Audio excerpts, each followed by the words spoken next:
July August গণ অভ্যুত্থানে অংশগ্রহণকারী ছাত্র জনতার উপরে 5 আগস্ট পরবর্তী বাংলাদেশে এই যে সিরিয়াল কিলিং এবং এই যে ছাত্র জনতার অনিরাপত্তা,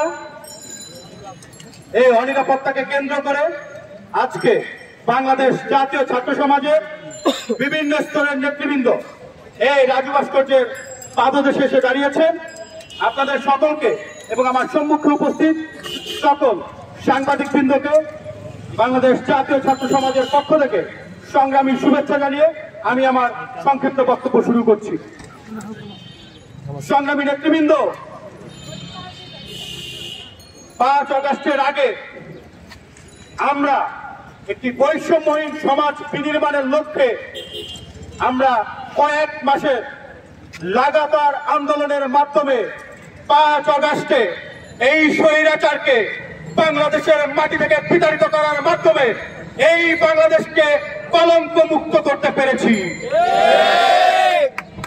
5 আগস্ট পরবর্তী বাংলাদেশে আমরা বৈষম্যহীন একটি বাংলাদেশ, অর্থাৎ একটি নাগরিকের যতগুলো অধিকার নিয়ে বেঁচে থাকা, অর্থাৎ নিরাপত্তা নিয়ে এই রাষ্ট্রে বেঁচে থাকার অধিকার রয়েছে, তার নিশ্চয়তা আমরা 5 আগস্ট পরবর্তী বাংলাদেশের অন্তর্বর্তীকালীন সরকারের কাছে অঙ্গীকার করেছিলাম।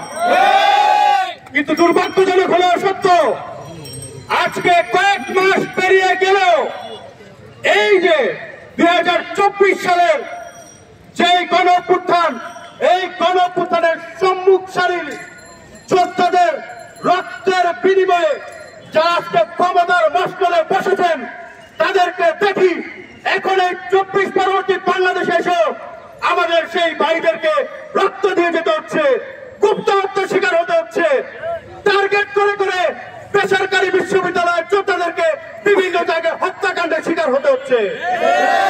বাংলাদেশ জাতীয় ছাত্র সমাজ এই যে সিরিয়াল কিলিং, এই সিরিয়াল কিলিং এর বিরুদ্ধে জিরো টলারেন্স ঘোষণা করছে এবং আমরা ইউনূস সরকারকে হুঁশিয়ারি দিয়ে বলতে চাই, 24-এ আমরা রক্ত দিয়েছিলাম একটি রক্তপাতহীন ভবিষ্যৎ বাংলাদেশ বিনির্মাণের লক্ষ্যে। আমরা দেখতে পাচ্ছি আপনারা ক্ষমতার মসনদে বসার পরেও আমাদেরকে রক্ত দিয়েই যেতে হচ্ছে। তাহলে আপনাদের ওই চেয়ারে বসে থেকে লাভ কি? স্বরাষ্ট্রমন্ত্রীকে হুঁশিয়ারি দিয়ে বলতে চাই, আপনি যদি এই গুপ্ত হত্যাকারীদেরকে চিহ্নিত করতে না পারেন, ব্যর্থতার